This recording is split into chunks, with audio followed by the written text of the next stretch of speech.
आज रानातून मस्त अशी कोवळी कोवळी मेथीची भाजी आणली होती. तर भाजी बनवण्यासाठी मी घेऊन आली होती, पण म्हटलं आज काहीतरी वेगळं ट्राय करूया. मग म्हटलं मेथीचे पराठे बनवून बघूया.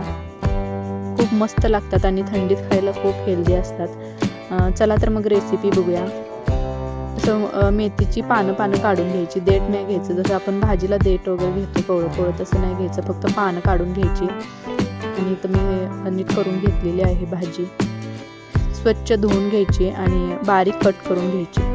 त्याच्यानंतर मी एका बाउलमध्ये 1 वाटी गव्हाचं पीठ घेतलेलं आहे. अर्धा चमचा लाल तिखट, अर्धा चमचा हळद, थोडंसं जिरं, थोडासा ओवा टाकायचा.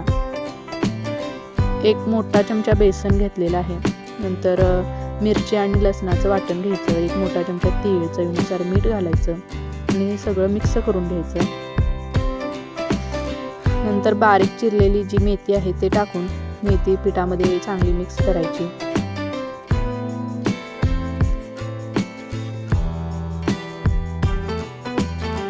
नंतर थोडं पाणी टाकून मळून घ्यायचं. जसं आपण चपातीची कणिक मळतो तसं थोडं पाणी टाकत मळून घ्यायचं. एकदम पाणी नाही टाकायचं आणि जास्त पातळ नाही करायचा गोळा, थोडासा घट्ट ठेवायचा.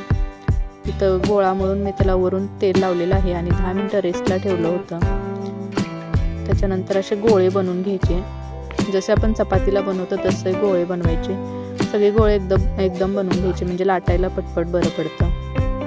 त्याच्यानंतर गोळ्याला असं पीठ लावून लाटून घ्यायचं. जास्त पातळ नाही लाटायचं, थोडंसं जाड ठेवायचं. जास्त पण नाही, थोडंसं जाड ठेवायचं. नंतर इकडे मी तवा गरम केला होता. तव्यामध्ये तेल टाकून पराठा टाकून घेतला. नंतर वरून असं तेल लावलं आहे. तूप असेल तर तूप लावलं तरी चालेल. असं दोन्ही साईडला तेल लावून छान असं भाजून घ्यायचं. आणि हे बघा, असं हा पराठा आपला भाजला आहे. तर असं मी 1 वाटी बेसनचं पीठ आणि जे प्रमाण दिलं आहे त्याच्यामध्ये 6 पराठे बनले आहेत.